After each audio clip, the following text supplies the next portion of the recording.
지난 주간에 제가 인터넷 뉴스를 보다가 악어의 입에서 2살 된 아이가 발견됐다, 이런 뉴스를 읽어볼 수 있었습니다. 미국 플로리다에서 일어난 일인데, 그 뉴스에 보니까 실종 신고가 들어온 2살짜리 아들이 자택 인근 공원에 있는 거기서 서식하던 악어의 입안에서 숨진 채 발견이 됐습니다.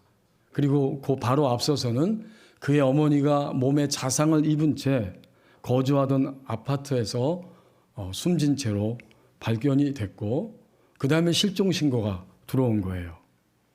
용의자가 누군가 봤더니 바로 그 가정의 아버지요, 남편인 토마스 모슬리였습니다. 그래서 1급 살인죄로 체포를 했고 일단 교도소로 현재 이송되었다, 이런 기사입니다. 경찰서장이 이렇게 말했습니다. 그 홈스 공원에 있던 악어 한 마리가 입에 뭔가를 물고 있는데 경찰이 그거를 보는 순간 악어를 향해서 총을 쐈더니 악어가 입에서 그 물체를 바닥에 툭 떨어뜨렸다. 그래서 달려가서 보았더니 바로 실종 신고가 되었던 2살 아이였다고 그렇게 이야기를 합니다. 그 아이의 시신은 현재 다행히 그렇게 크게 상하지는 않았다, 이렇게 발표를 했습니다. 얼마나 끔찍한 사건입니까? 이것을 보면서 적어도 그 가정의 아버지의 역할은 무엇이었겠는가 하는 것을 우리는 다 마음속으로 짐작하며 생각하게 됩니다. 아버지는 적어도 가정을, 자녀들을 보호하고 이끄는 책임을 가진 자가 바로 아버지였을 것입니다. 오늘 우리에게 주신 본문 1절 상반절에도 바로 그런 역할을 해야 하는 세상의 필요성을 우리에게 알려주고 있습니다. 여호와의 말씀이니라 내 목장의 양떼라고 표현해주고 있습니다. 그러니까 하나님은 예레미야 선지자를 통해서 구약시대에 하나님을 믿고 섬기는 백성들을 내 목장 안에 있는 양떼들이다, 이렇게 표현해 주신 것입니다. 구약시대에는 누누이 말씀드린 것처럼 온 지구상에 하나님 백성은 딱 한 군데 장소에 있었어요. 바로 이스라엘 땅이죠. 그 땅에 하나님의 백성들이 있었고, 하나님은 그 양떼들을 통해서 온 세계를 하나님의 사랑 안으로 이끌리면서 하나님의 사랑 안으로 들어올 수 있도록 인도하시고자 하는 위대한 계획을 가지고 계셨던 것입니다. 그런데 양떼가 있으면 누가 있죠? 목자가 있죠. 그 당시에 목자는 왕이고 또 하나님과 백성들 사이, 양떼 사이를 연결시키면서 제사의 자리로, 예배의 자리로 이끌어가는 제사장들이었고, 하나님의 뜻이 무엇인지를 밝히 들려주고 있었던 그 책임을 감당해야 하는 자, 곧 선지자들이었습니다.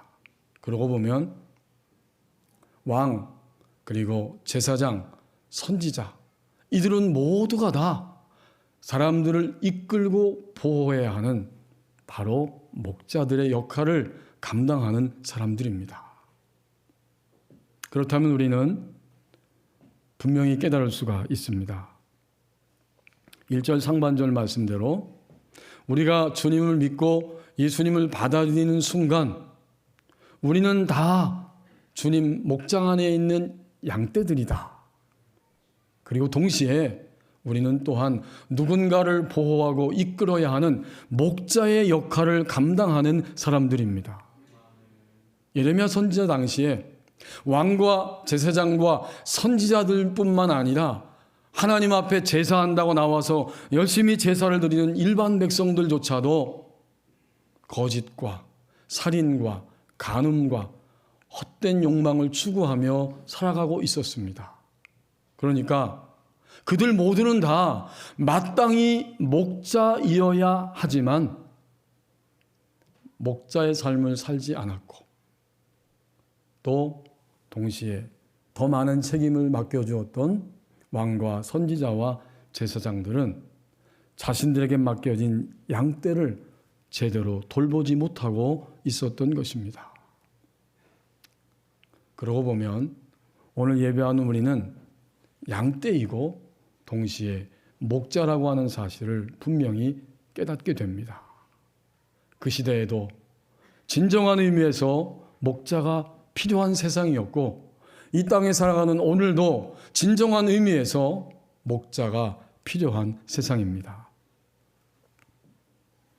그래서 1절 하반절 말씀해 보면 하나님은 현세에도 요즘의 세상에도 지금도 실패한 목자들이 계속 등장한다고 말씀해 주십니다.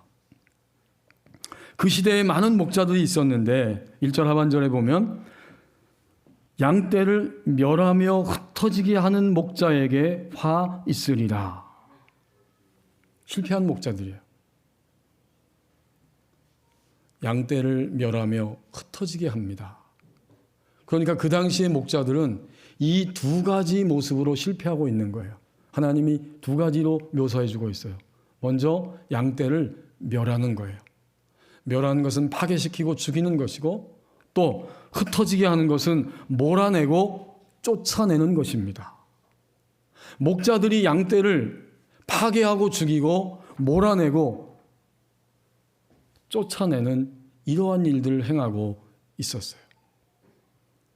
그런 거로 하나님은 그들에게 화가 있을 것이다 라고 심판을 말씀하십니다. 누가 실패한 목자인가? 결국 오늘 말씀을 보면 실패한 사람들, 실패한 목자는 공급함이 이루어지지 않을 때 실패한 목자가 됩니다. 마땅히 이 시대의 목자들은 백성들의 필요를 채우고 그들을 보호하고 이끌면서 끊임없이 그들의 삶의 공급자가 되어야 하는데 왕과 선지자와 제사장들 모두가 다 그리고 예배 자리에 있었던 일반 백성들 자체도 자기들끼리 서로 속이고 도둑질하고 간음하고 살인하는 그래서 피차에 공급이 없는 이런 모습으로 그들이 살아가고 있었습니다. 실패한 목자는 누구입니까? 그들은 공급함이 없는 사람들입니다. 만약 오늘 내가 누군가에게 말로, 행동으로 또 여러 가지 물질과 여러 가지 관계성 속에서 그에게 공급함이 되지 못할 때 나는 실패한 목자예요. 내가 그 사람을 실패하게 했지만 그것은 더 치명적이게 나의 실패로 인해서 그들이 하나님의 생명을 떠나버리게 됩니다. 그러면 하나님이 주시는 공급도 막히게 되는 거예요. 결국 현세에 실패한 목자는 누구냐면 나로 인하여 사람들에게 공급하지 못하고 공급을 막고 방해하는 역할을 한다면 바로 그 사람이 실패한 목자입니다. 이 땅에 얼마나 많은 목자의 위치에 있는 사람들이 있습니까? 그들을 바라볼 때 한 가지 기준이 있어요. 저 사람은, 저 구조는, 저 권력은, 저 힘들은 과연 사람들을 살리고 새롭게 하고 그들에게 인생의 자원들을 공급하고 있는 것인가? 아니면 반대로 전혀 공급이 없이 그들을 빼앗고 약탈하고 무너뜨리고 있는 것인가? 이것을 보면 우리는 진정한 의미의 목자인지 아닌지를 금방 알 수 있습니다. 지난 수요일 날 수요 예배 드리기 전 새벽부터 비가 오더라고요. 제가 새벽에 막 나가는데 비가 왔어요. 비가 오면은 불편하죠. 주차장이 없는 그러한 시설에 사는 분들은 비 올 때 아주 불편해요. 문을 열고 나갔어요. 주차장이 없죠. 비가 막 쏟아지니까 우산을 폈어요. 그리고 차문을 열고 들어가서 또다시 차문이 열린 상태에서 우산을 접어야 됩니다. 이게 얼마나 불편해요. 그리고 마음에 생각이 들었어요.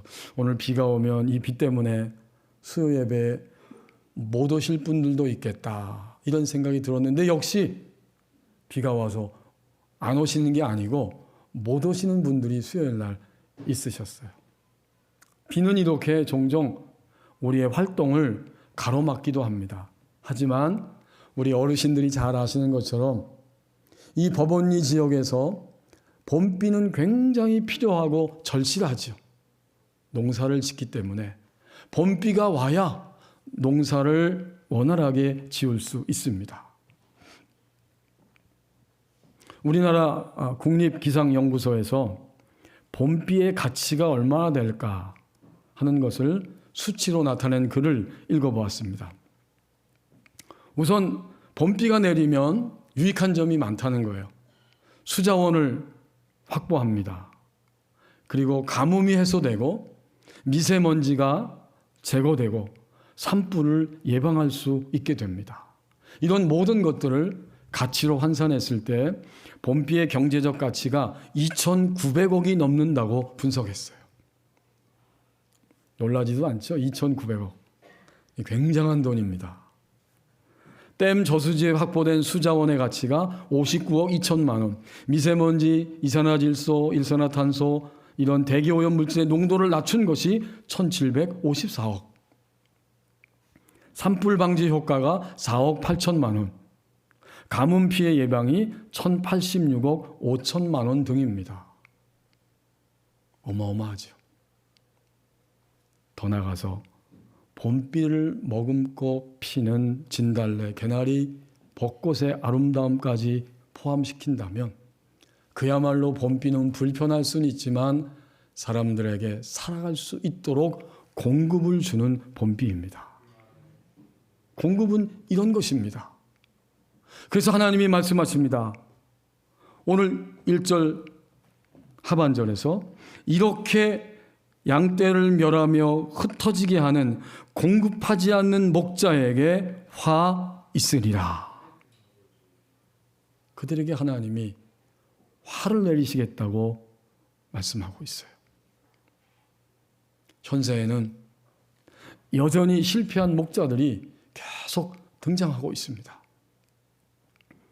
그런데 우리가 이미 고백하고 아는 것처럼 오늘 본문 2절까지 말씀 하나님이 주셨지만 그 뒤에 연관시켜서 여러분 밑으로 내려가서 5절, 6절 말씀에 보면 실패한 목자들을 심판한 것으로 끝나지 아니하고 진정으로 선한 목자 되시는 그 부활 생명을 주시는 선한 목자 그분을 보내셔서 모든 인류가 이제는 부활 생명을 가지고 살아가게 하십니다. 예레미야 23장 5절 말씀, 여호와의 말씀이니라. 보라, 때가 이르리니 내가 다윗에게 한 의로운 가지를 일으킬 것이라. 그가 왕이 되어 지혜롭게 다스리며 세상에서 정의와 공의를 행할 것이며. 실패한 목자들이 계속 등장하는 그러한 현실 속에서 하나님은 심판하는 것으로 끝내지 아니하시고 그 시대 백성을 위해 온 인류를 위해서 다윗 가문에서 한 의로운 가지를 일으킬 것이라. 그분이 누구인지 아시겠죠? 사람들을 의의 길로 인도하는 새 생명을 공급하는 선한 목자이신 예수 그리스도 그분이십니다. 다윗의 혈통을 통해서 하나님이 때가 되면 그분을 보내실 것이다.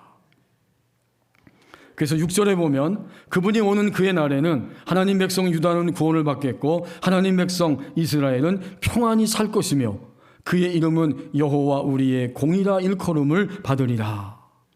그분의 이름은 하나님의 의로 세상을 통치하고 다스리면서 하나님의 의로 인하여서 인간을 죽음의 자리에서 생명의 자리로 이끌어가는 구원자라고 불리게 될 것이다.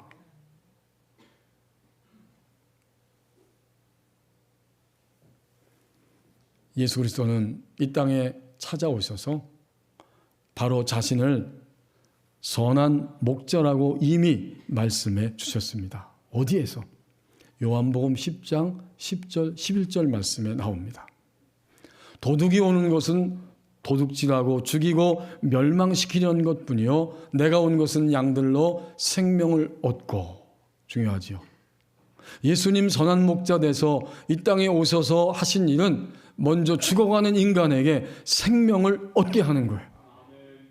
그리고 나서 생명을 얻은 다음엔 더 풍성히 얻게 하려는 것이라. 그리고 주님은 요한복음 10장 11절에서 나는 선한 목자다라고 친히 자신의 신분을 밝혀주십니다.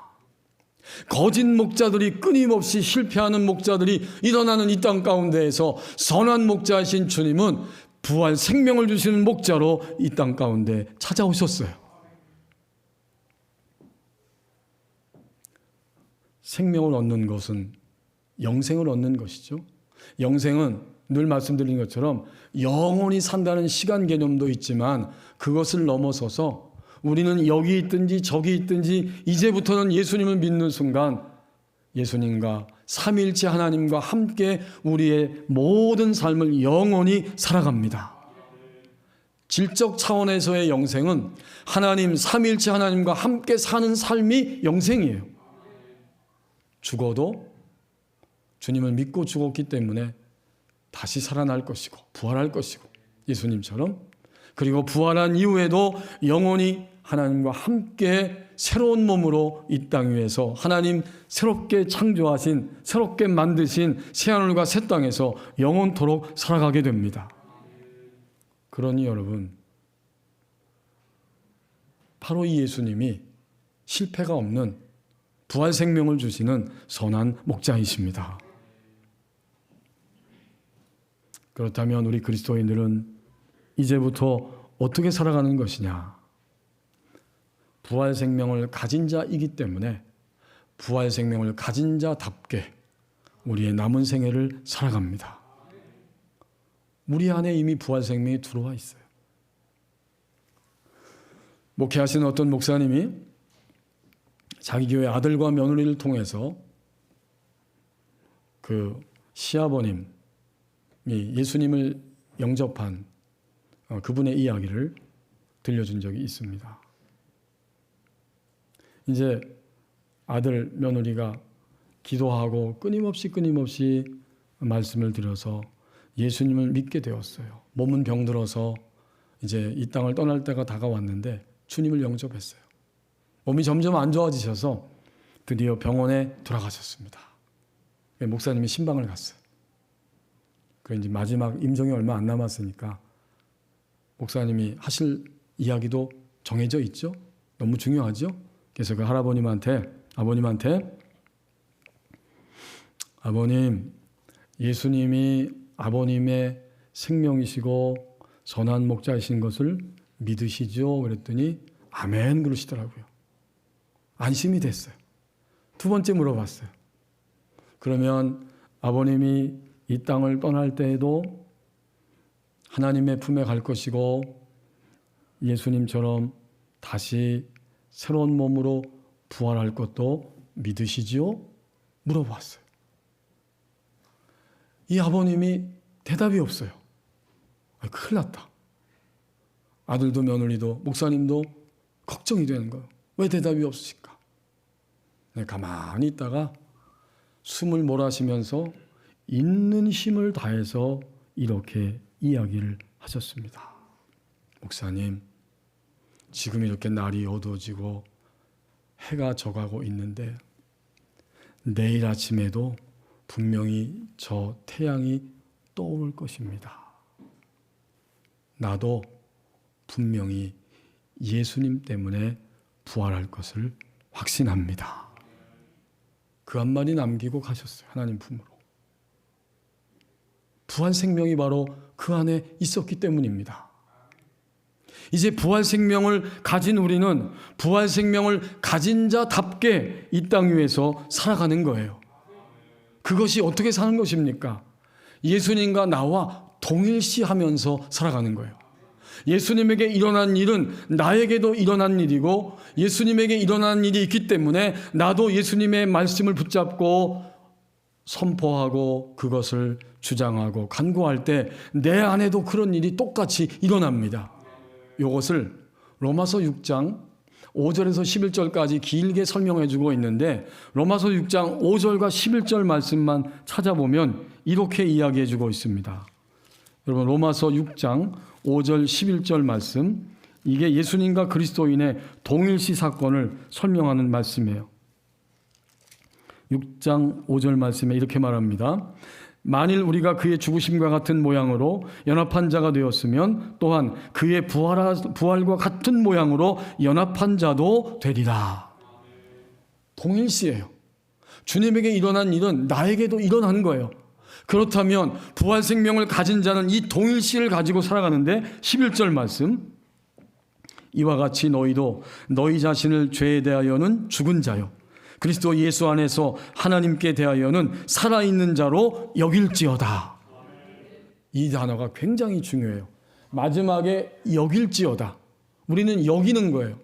내 안에 욕망과 탐욕과 절망과 죄악의 생각과 일들이 막 몰려오고 일어날 때 우리는 여겨야 돼요. 어떻게? 예수님 죽으실 때 나의 이런 죄악된 본성도 욕망도 다 죽었다. 이게 여기는 거예요. 그러면 우리는 이 죄에 대해서 더 이상 반응하지 않게 되는 놀라운 신비, 놀라운 힘이 우리 안에 끊임없이 솟아나게 됩니다. 그리고 우리는 누구에게만 반응해야 돼요? 그 다음 그리스도 예수 안에서 하나님께 대하여는 살아있는 자로 여길지어다.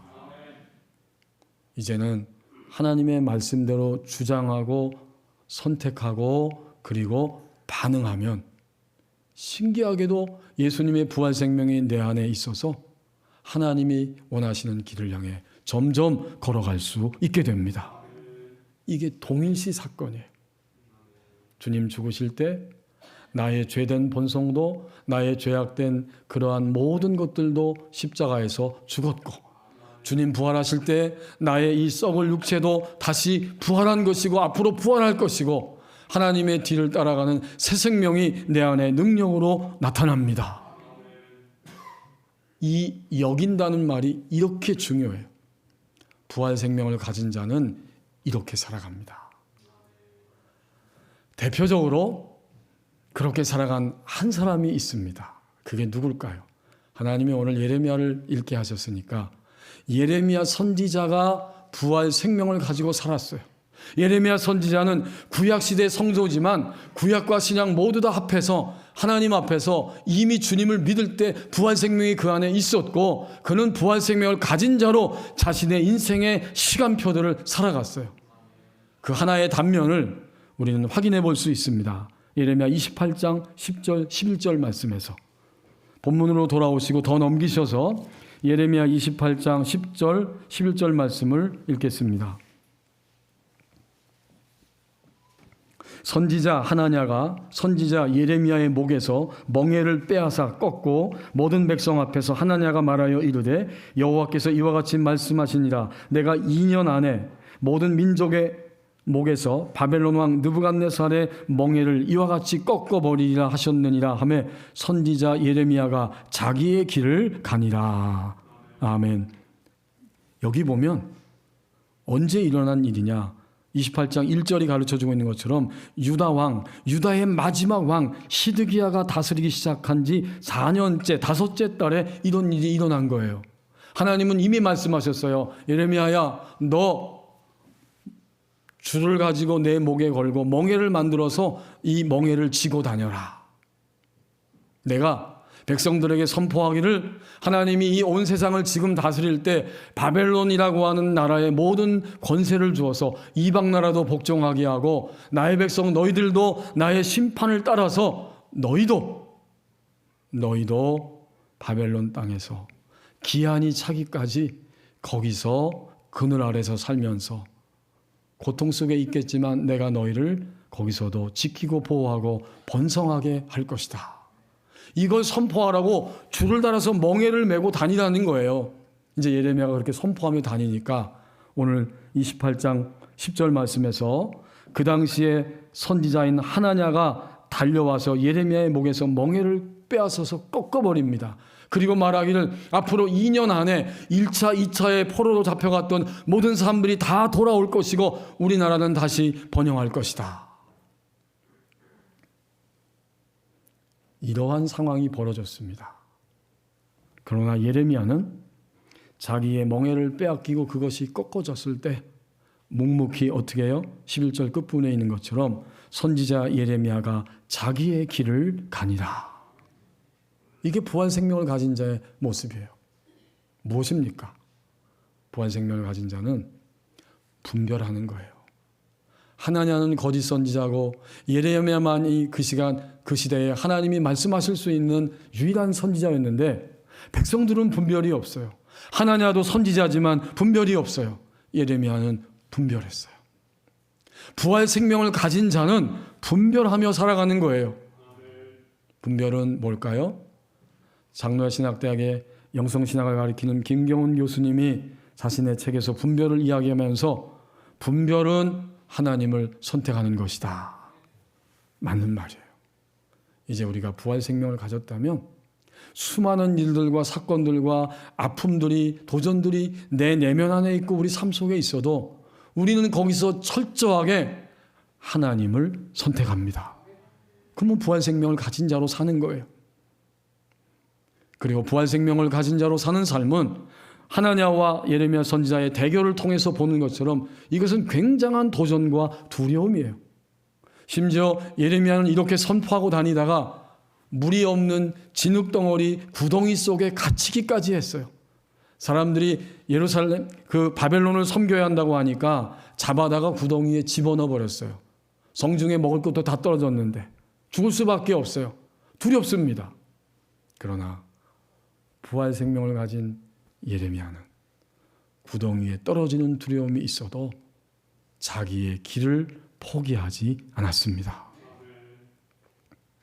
부활 생명은 모든 두려움을 넘어서게 하는 생명이에요.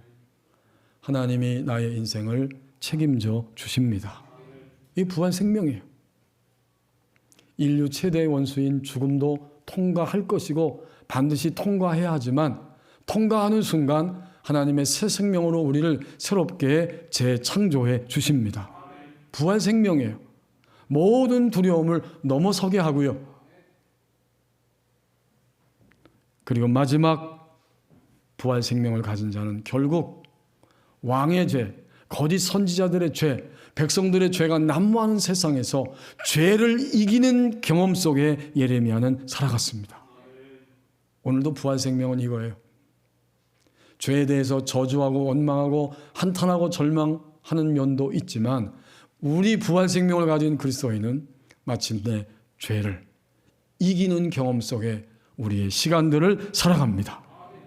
그 시대의 유일한 예레미야는 부활 생명을 가진 자로 자신의 인생을 살아갔어요. 아프리카의 사하라 사막, 세네갈, 남아프리카에는 망구스라고 하는 포유동물이 서식하고 있습니다. 이 동물은 정말 그 무서운 뱀, 코브라를 공격하는 천적이라고 그래요. 이 코브라를 두려워하지 않는 이런 동물이 거의 없는데 이 망구스는 코브라를 두려워하지 않을 뿐만 아니라 싸워서 이기고 코브라를 잡아먹기까지 합니다. 이 도대체 어떻게 된 일일까요? 망구스의 몸에는 면역력이 있다고 그래요. 망구스의 몸에는 뱀의 독을 해독하는 효소가 있습니다. 그래서 뱀에게 물려서 독이 들어와도 망구스는 결코 죽지를 않습니다. 주님을 믿고 주님의 생명이 우리 안에 들어왔다면 우리는 물리기도 하고 독한 독에 의해서 휘청거리기도 하지만 부활 생명은 모든 독을 넘어서고 발로 밟고 이기게 하는 생명입니다. 분별하고 두려움을 넘어서고 마침내 우리 모두가 다 매일매일 죄를 이기는 경험 속에 살아갈 수 있습니다. 이것이 부활하신 선한 목자가 우리에게 주시는 부활 생명입니다. 기도하겠습니다. 우리 함께 1, 2분 동안만 합심해서 기도하기를 원합니다. 목자가 필요한 세상에 여전히 거짓 목자가, 실패한 목자가 많습니다. 계속 등장합니다. 그럼에도 불구하고 부활 생명을 주시는 선한 목자, 주님의 뒤를 따라서 우리의 인생을 살아갑니다. 우리 함께 기도하겠습니다.